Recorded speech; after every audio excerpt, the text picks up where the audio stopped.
Tudo começou no dia em que realizei um dos maiores sonhos da minha vida. Comprei meu primeiro carro, fruto de meses de trabalho e renúncias. Eu só não esperava que essa conquista simples fosse despertar a pior face da minha própria família. Em poucas horas, meu pai entrou com um processo contra mim, alegando que o dinheiro deveria ter sido usado para custear a viagem da minha irmã mimada para Paris. Sim, eles queriam que eu vendesse o carro que acabei de comprar, para financiar o luxo da filha preferida. Mas o que parecia apenas mais um abuso familiar deu origem a algo muito maior: segredos revelados, dívidas escondidas e verdades que mudaram tudo o que eu sabia sobre eles. Se você quer descobrir como essa história se transformou em uma virada inesperada, fique comigo até o final. Isso vai te surpreender. Olá, seja bem-vindo ao canal Histórias Surpreendentes. Curta e se inscreva nesse canal, aproveite e ative as notificações. Comente aqui de qual cidade você está assistindo, vou adorar saber e deixar um coração no seu comentário. Eu sempre soube que, dentro da minha família, eu ocupava o lugar de sobra. A filha que não era desejada, a que sempre podia esperar, a que precisava compreender tudo e todos. Cresci ouvindo que minha irmã precisava mais, merecia mais, exigia mais. No começo, eu até acreditava, achava que ser compreensiva fazia de mim alguém melhor. Com o tempo, percebi que aquilo não era generosidade, era submissão disfarçada de obrigação. E, quando finalmente entendi isso, já estava vivendo sozinha, numa casinha simples que aluguei com o meu próprio suor, pagando minhas contas, seguindo minha vida sem depender de ninguém. Pela primeira vez, sentia que respirava ar limpo. E foi exatamente nessa fase de respiro que algo dentro de mim despertou, a vontade de conquistar coisas minhas, por menor que fossem. Por isso, quando comprei meu primeiro carro, um seminovo que paguei com um misto de economia, parcelamento e muito orgulho, eu quase chorei dentro do estacionamento da loja. Era mais que um carro. Era prova de que, mesmo rejeitada, ignorada e diminuída, eu tinha construído algo sozinha. Sem os conselhos ríspidos da minha mãe, sem as comparações cruéis do meu pai, sem os choros manipuladores da minha irmã. Eu acreditava, de verdade, que meus pais não tinham mais qualquer papel na minha vida além de algumas mensagens ocasionais carregadas de frieza. Acreditava que, por morar sozinha e bancar tudo com meu próprio trabalho, eles enfim me deixariam em paz. Eu estava enganada. O erro, percebi tarde demais, foi achar que quem se alimenta de controle simplesmente aceita perdê-lo. A primeira ligação veio 3 dias depois que levei o carro para casa. Meu pai, com aquele tom de voz autoritário que usava para falar comigo desde que aprendi a andar, querendo saber de onde tinha tirado dinheiro para isso. Não respondi. Disse apenas que havia comprado com meu trabalho e desliguei antes que ele continuasse. Ingênua. Eu não tinha ideia do que estava por vir.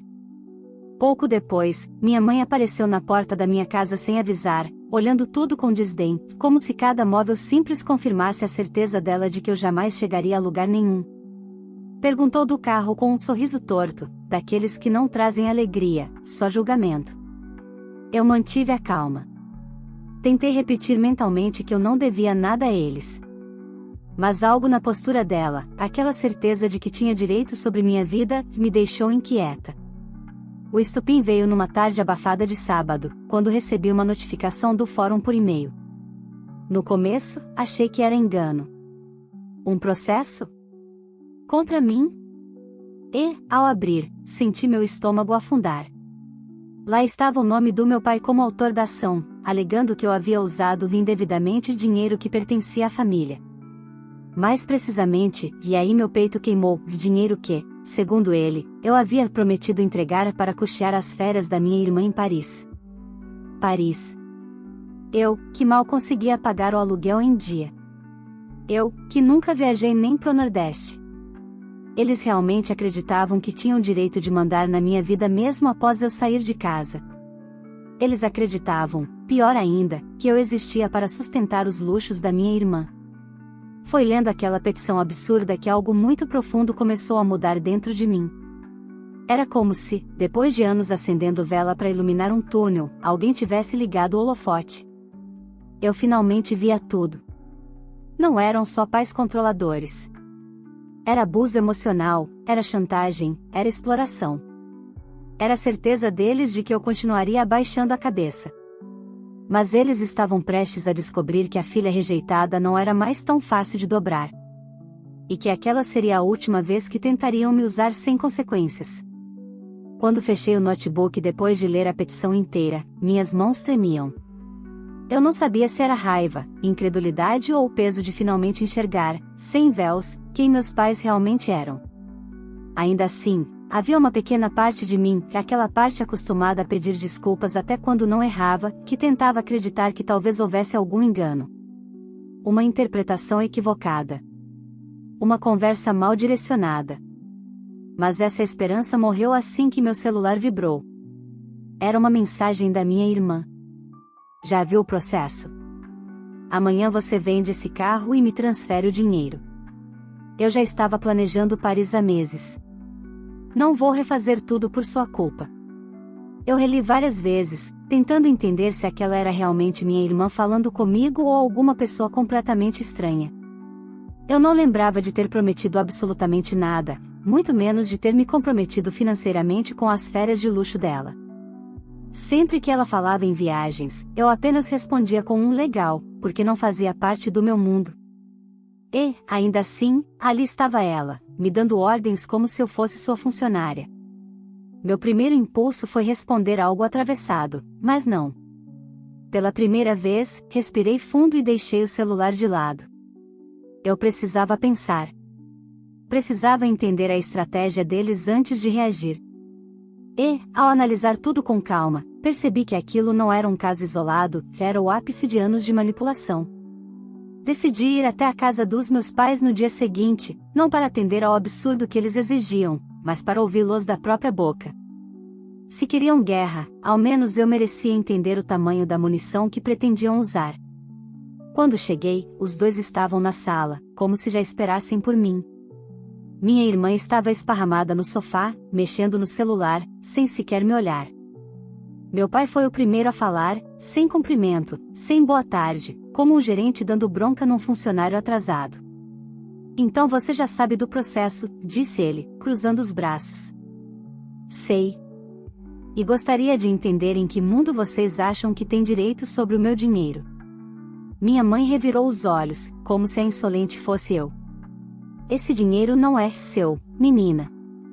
Você sabia que sua irmã estava esperando por esse presente. Você sempre ajudou a família, ela disse, enfatizando sempre como se minha obrigação fosse eterna. Minha irmã levantou o olhar pela primeira vez, irritada por ter sido lembrada do motivo da discussão. Eu já tinha reservado hotel em Paris. Agora vou ter que cancelar tudo por sua causa, você tem noção? Ela falou, como se eu tivesse cometido um crime federal. Eu ri. Não de alegria, mas daquele riso que nasce da indignação tão grande que transborda. Paris? Vocês acham mesmo que eu trabalharia meses para pagar uma viagem para ela? Perguntei, apontando para minha irmã, que ficou ofendida como se eu tivesse cuspido na cara dela. Meu pai bateu na mesa com força, o que me fez lembrar da minha infância inteira, cada palavra dele sempre acompanhada de algum gesto de intimidação. Você tinha obrigação moral. Gritou ele. A sua irmã merece esse presente. E você tem condições melhores do que ela agora. Então, sim, você vai vender o carro. É simples. Foi ali que percebi. Não se tratava mais de Paris. Não se tratava do carro. Se tratava do fato de que, para eles, eu nunca deixaria de ser propriedade da família. Eles tinham uma imagem fixa de mim, a filha que cede, que entrega tudo, que aceita silenciosamente. Mas essa pessoa tinha ficado para trás anos antes. Eles só não perceberam. Levantei minha bolsa, parecendo calma por fora, mesmo com o coração pulsando como um tambor desgovernado. Se vocês acreditam que podem decidir o que faço com meu dinheiro, então realmente não me conhecem. Eu não vou vender nada. E vou me defender no processo, declarei. Minha irmã gargalhou, debochada. Definir o quê? Todo mundo sabe que você sempre dá um jeito de arrumar dinheiro. A advogada da mamãe disse que você não tem chance. Pois veremos, respondi.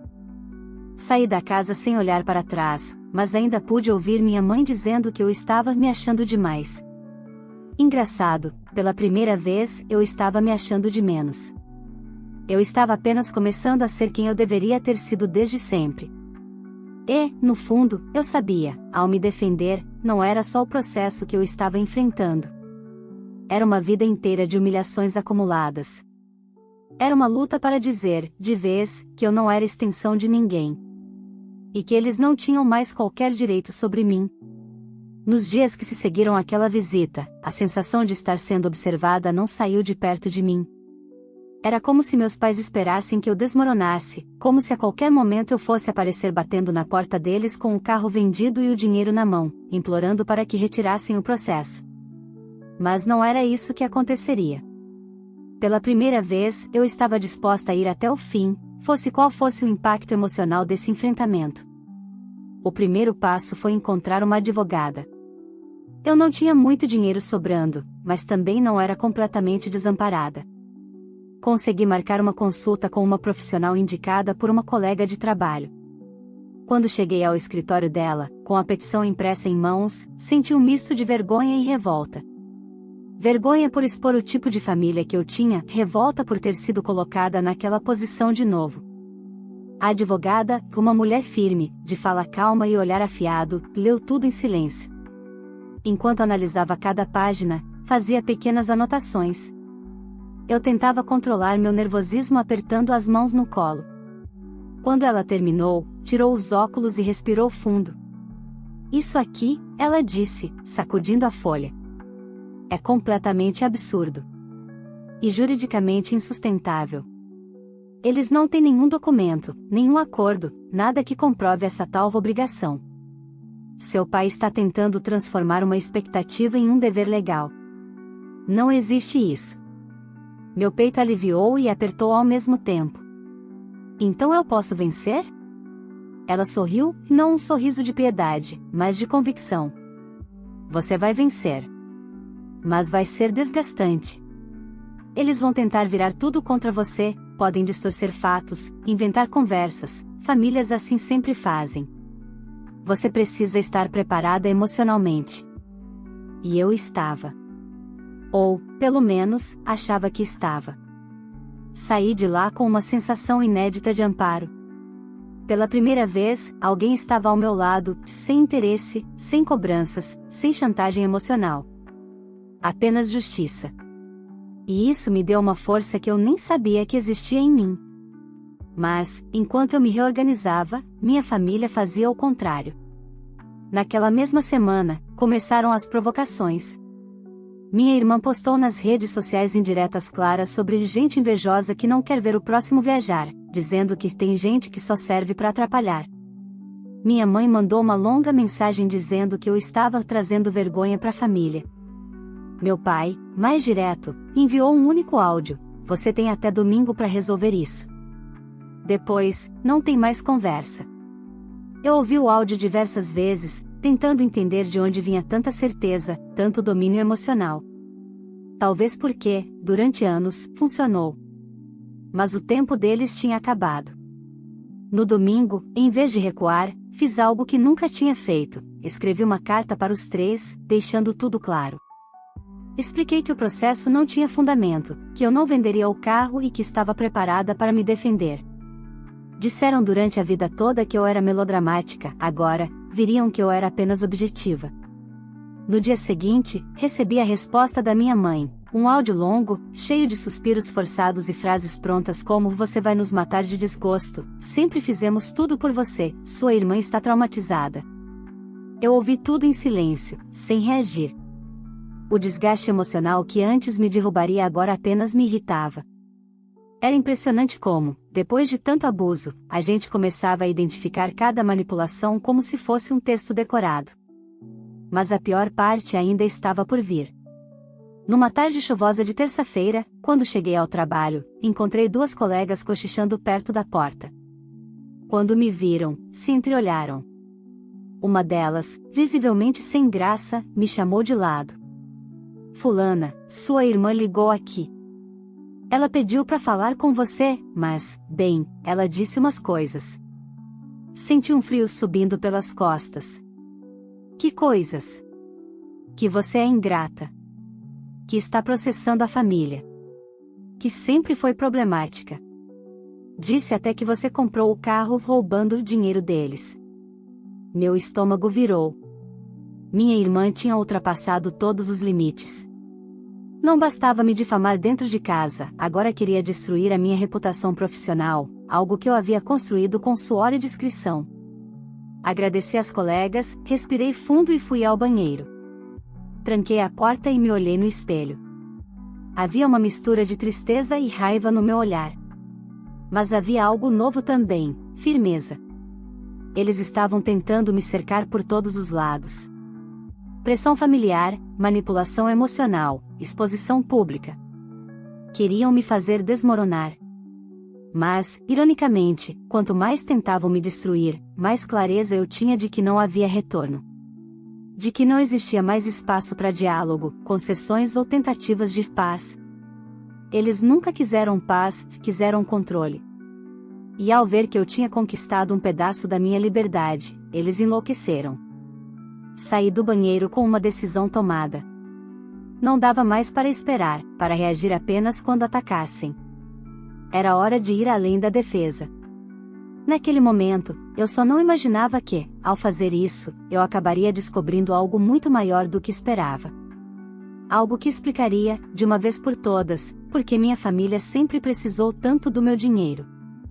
E que mudaria completamente o rumo da história. Depois do episódio no trabalho, percebi que minha família não tinha a menor intenção de parar. Eles estavam determinados a me sufocar até que eu cedesse. Mas, ao invés de me quebrar, isso apenas reforçou minha necessidade de entender por que eles estavam tão desesperados pelo dinheiro da irmã, dinheiro que, na verdade, nunca existiu. Minha advogada já havia deixado claro que o processo era frágil, mas algo na postura dos meus pais me incomodava profundamente. Não era só capricho da minha irmã. Não era apenas manipulação emocional. Era medo. Um medo disfarçado de indignação, mas medo ainda assim. E medo só existe quando há algo a perder. Comecei a pensar em tudo que eles haviam dito ao longo dos anos. Pequenas frases soltas, brigas antigas, conversas sussurradas achando que eu dormia. Lembrei de um episódio, meses antes de eu sair de casa definitivamente, quando ouvi meu pai e minha mãe discutindo sobre contas atrasadas. Eles ficaram irritados quando perceberam minha presença e mudaram de assunto rapidamente. Na época, achei que era algo normal.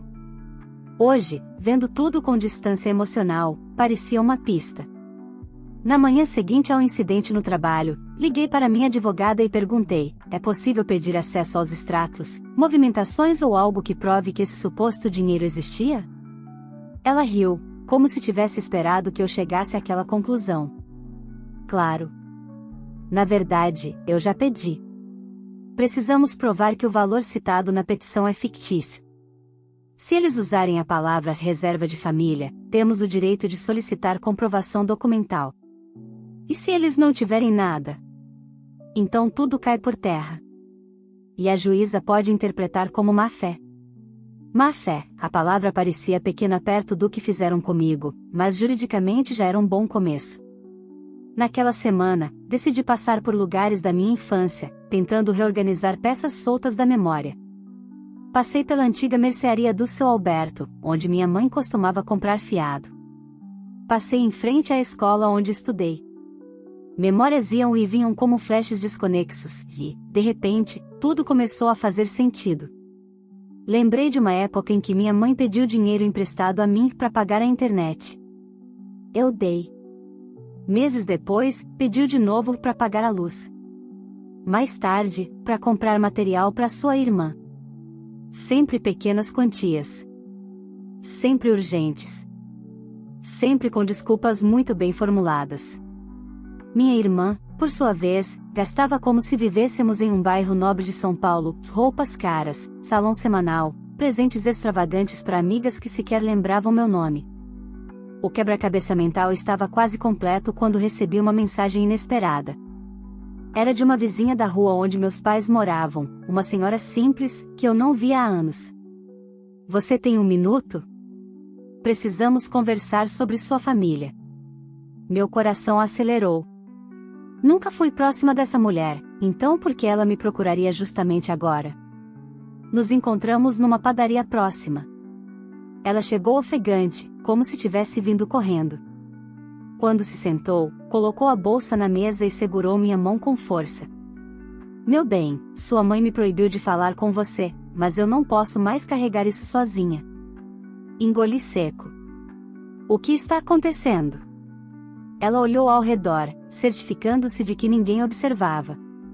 Seus pais estão cheios de dívidas. Muitas. Há anos. E sempre diziam que você iria resolver tudo. Que você devia ajudar. Que você tinha obrigação, porque sua irmã, ela fez uma pausa, bom, porque sua irmã não dá conta de nada. Meu peito apertou. Eu sabia que havia algo errado, mas não achava que fosse tão profundo. Dívidas de quê? Perguntei, tentando manter a calma. Do cartão da sua irmã, principalmente. Ela gasta como se o dinheiro fosse infinito. E seus pais sempre disseram que era questão de tempo até você assumir tudo. Ela respirou fundo. Eles estão desesperados porque os bancos estão cobrando. E agora querem jogar tudo em cima de você. Senti o chão desaparecer sob meus pés. Não era sobre Paris. Não era sobre o carro. Não era sobre expectativas emocionais. Era sobre sobrevivência financeira deles. Eles estavam tentando me transformar em solução para anos de irresponsabilidade familiar que esconderam de mim, mas nunca hesitaram em usar meus esforços para camuflar. A vizinha continuou, eles espalharam que você prometeu ajudar a pagar tudo. Mas eu sei que isso não é verdade. Eles só não querem que sua irmã passe vergonha. Sua mãe vive dizendo que a menina não pode ser contrariada. A frase ecoou dentro de mim como um soco. A vida inteira, eu fui moldada para não contrariar minha irmã. A vida inteira, eu fui educada para protegê-la, sustentá-la, servi-la. E agora, finalmente livre, eu era uma ameaça ao sistema que eles criaram. A vizinha apertou minha mão novamente. Minha filha, eles vão tentar te destruir. Mas você não deve ceder. Eles já se acostumaram demais com o que você dá. Saí da padaria atordoada. As revelações batiam como um vendaval dentro da minha cabeça. Tudo fazia sentido. Minha irmã sempre teve privilégios absurdos. Meus pais sempre a blindaram de consequências. E agora, com o castelo desmoronando, eles esperavam que eu fosse o alicerce. Mas eu não seria. Não dessa vez. No caminho de volta para casa, decidi uma coisa: se eles estavam dispostos a me arrastar judicialmente, emocionalmente e socialmente, então eu precisava me fortalecer ainda mais. Eu precisava ir até o fim, mesmo que doesse, mesmo que houvesse perdas pelo caminho. Era hora de enfrentar a verdade com toda a força que eu nunca soube que tinha. E, sem saber, a vizinha tinha acabado de me entregar a peça final do quebra-cabeça. Agora eu tinha tudo para virar o jogo. Voltei para casa naquele dia com a cabeça fervendo. Cada passo parecia ecoar as palavras da vizinha: eles estão cheios de dívidas. Eles sempre contaram que você resolveria tudo. Era estranho perceber que todo o peso que carreguei a vida inteira não era coincidência, e sim construção. Eles me moldaram para servir como reserva emocional e financeira da família. E agora, pela primeira vez, eu estava fugindo desse papel, e, por isso mesmo, eles estavam entrando em colapso. À noite, enquanto tentava organizar os pensamentos, recebi uma ligação da minha advogada. Ela parecia animada. Temos novidades. Os documentos que solicitamos chegaram. Meu coração disparou. E? Não existe absolutamente nada que comprove que o valor da suposta reserva familiar existiu. Ao contrário, os extratos mostram um rombo de anos, dívidas acumuladas, cartões estourados, e o mais interessante, tudo no nome dos seus pais, mas com gastos recorrentes atribuídos à sua irmã. Meu corpo gelou. Então o processo é completamente insustentável. Mais do que isso, podemos pedir que a juíza aplique multa por litigância de má-fé. Eles mentiram para tentar te obrigar a pagar dívidas que eles mesmos contraíram. Eu fiquei em silêncio por alguns segundos, absorvendo a informação. A advogada continuou: você quer seguir com isso? Digo, pressionar juridicamente? Respirei fundo. Pela primeira vez, eu tinha a chance de colocar limites reais. De impedir que eles tentassem me usar outra vez. Mas, ao mesmo tempo, não queria que isso parecesse vingança. Era apenas justiça. Quero sim, respondi. Eles precisam entender que acabou. Nos dias seguintes, os ânimos na minha família começaram a mudar. Minha mãe enviava mensagens cada vez mais curtas. Meu pai, antes tão autoritário, agora parecia inquieto, insistindo que eu estava exagerando. Minha irmã, bom, ela continuava sendo ela, debochada, arrogante, e agora um pouco mais agressiva. Chegou a me mandar um áudio dizendo: você está destruindo nossa família. Tudo isso por causa de um carro velho. Patético. Eu ouvi o áudio 3 vezes. Não havia culpa, não havia remorso. Apenas a certeza de que ela merecia tudo, não porque conquistou, mas porque aprendeu a exigir. No trabalho, tentei focar nas minhas tarefas, mas o peso emocional era grande. Mesmo assim, eu sabia que precisava manter minha rotina. Eles já tinham arrancado demais de mim. Não permitiriam tirar minha estabilidade profissional também. Foi numa tarde particularmente silenciosa que recebi outra notificação do fórum. A juíza havia determinado que meus pais deveriam apresentar novos documentos ou o processo seria arquivado por má-fé. Isso os colocou em desespero. No dia seguinte, minha mãe apareceu na porta da minha casa. Sem avisar. Sem ser convidada. Sem sequer considerar que eu poderia não querer vê-la. Ela entrou na minha frente quando abri a porta, como se ainda tivesse autoridade sobre mim. Minha filha, o que você está fazendo com a gente? Perguntou, com a voz embargada, mas não havia dor. Havia pressão. Seu pai está arrasado, sua irmã não sai do quarto. Não estou fazendo nada, respondi com frieza. Estou defendendo meus direitos. Os mesmos que vocês ignoraram quando tentaram tomar meu carro. Ela suspirou, sentando-se no sofá sem ser convidada, como se a casa ainda fosse dela. Você sabe que sua irmã não tem condições emocionais de lidar com frustrações. Ela sempre foi sensível, sensível? Interrompi, sentindo uma indignação profunda subindo pelo meu peito. Ela humilha os outros, exige tudo, gasta além do que ganha e acha que eu existo para sustentar os caprichos dela. Isso não é sensibilidade. Isso é falta de limite. E vocês criaram isso. Minha mãe ficou em silêncio por alguns segundos. Não porque concordava, mas porque estava surpresa com minha firmeza. Ela não estava acostumada a me ouvir falar assim. Você vai destruir sua família, lhe insistiu. A minha família? Perguntei, olhando fundo nos olhos dela. Eles se destruíram sozinhos quando tentaram me transformar em escrava financeira. Eu só estou dizendo não. Ela respirou fundo, levantou-se e caminhou até a porta. Então você está escolhendo ficar sozinha. Olhei para ela com uma serenidade que eu nunca tinha sentido antes.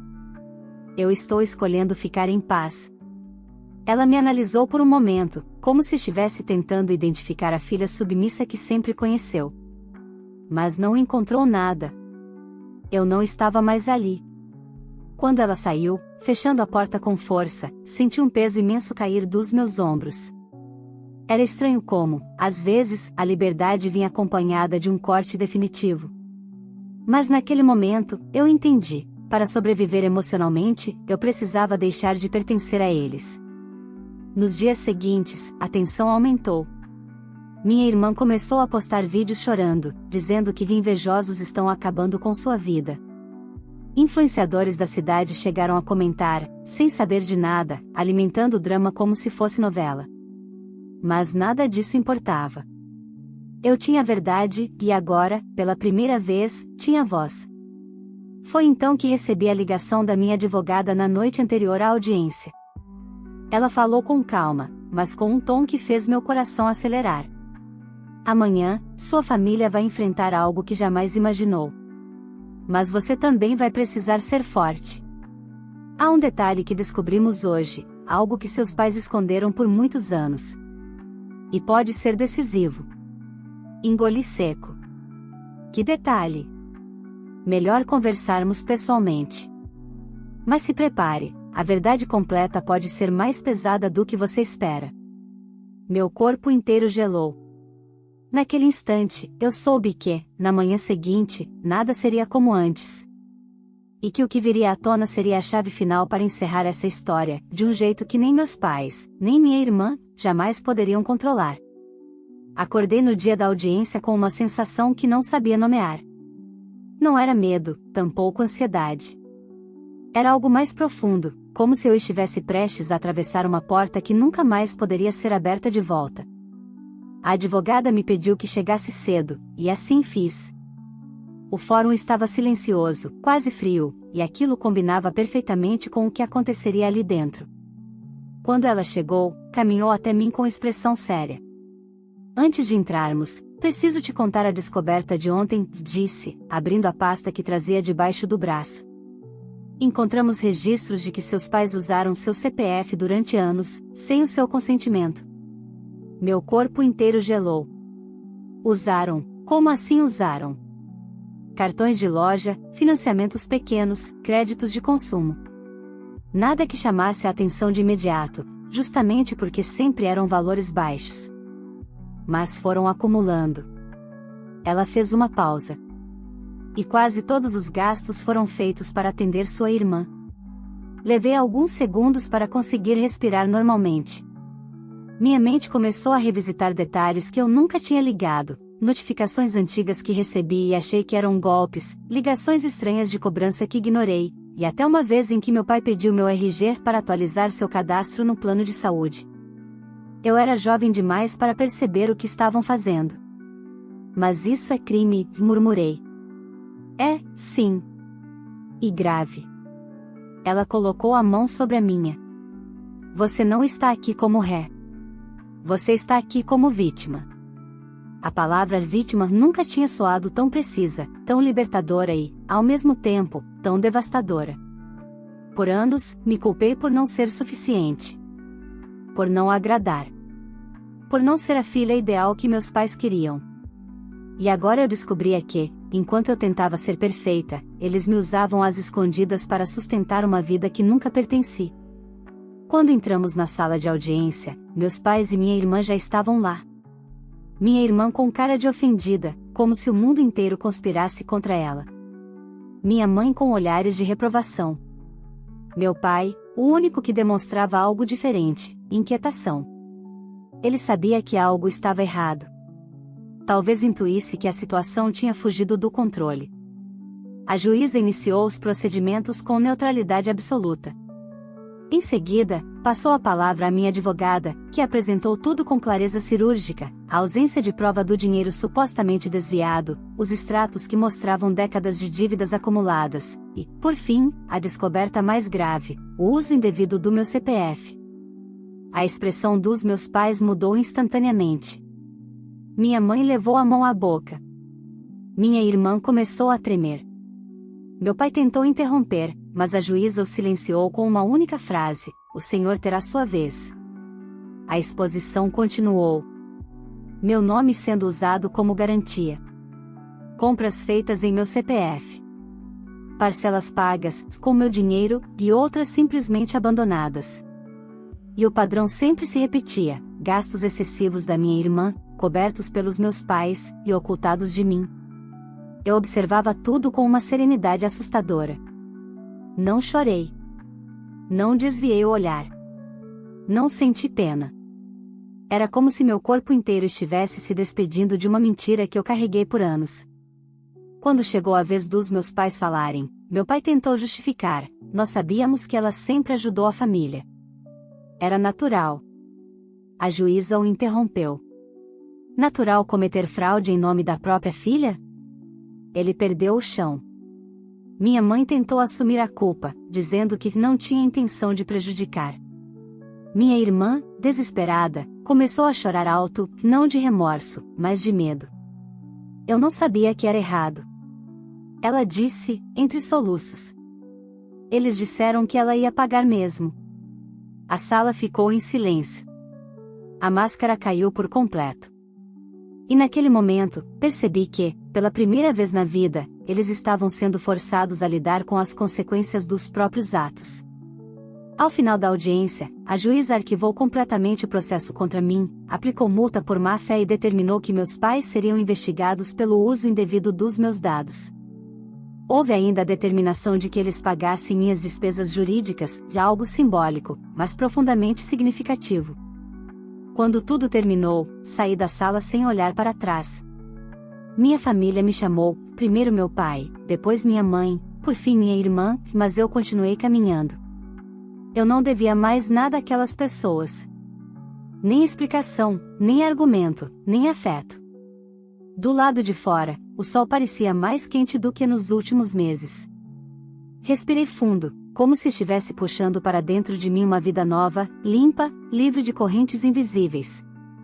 Minha advogada se aproximou. Você está bem? Pensei por alguns segundos antes de responder. Pela primeira vez, estou. Naquela noite, sentei no meu carro, aquele que tentaram arrancar de mim, e encostei a testa no volante. Não chorei. Não desabei. Apenas sorri. Porque finalmente entendi que família não é sangue, não é obrigação, não é sacrifício unilateral. Família é respeito. É limite. É escolha. E eu escolhi me escolher. Nunca mais respondi mensagens deles. Nunca mais atendi ligações. Nunca mais voltei àquela casa. Eles foram apenas o capítulo inicial de uma história que agora eu escrevia sozinha. E pela primeira vez na vida, a página estava em branco. E era minha. Se você chegou até aqui, eu espero que essa história tenha tocado o seu coração de alguma forma. Agora eu quero saber de você, no lugar dessa filha, você teria a mesma coragem de enfrentar a própria família para se proteger? Me conte nos comentários, eu leio tudo e dou um coração em quem disser de qual cidade está assistindo. Não esqueça de curtir o vídeo, porque isso ajuda muito o canal a alcançar mais pessoas que gostam desse tipo de relato emocionante e realista. Aproveita também para se inscrever e ativar o sininho, assim você não perde nenhuma das próximas histórias cheias de reviravoltas que eu preparo com tanto carinho. E se você conhece alguém que precisa ouvir uma mensagem de força, superação ou limites familiares, compartilhe esse vídeo. Às vezes, uma história como essa pode abrir os olhos de alguém que está passando por situações injustas. Deixe seu comentário, seu like, sua cidade, e eu te encontro na próxima história.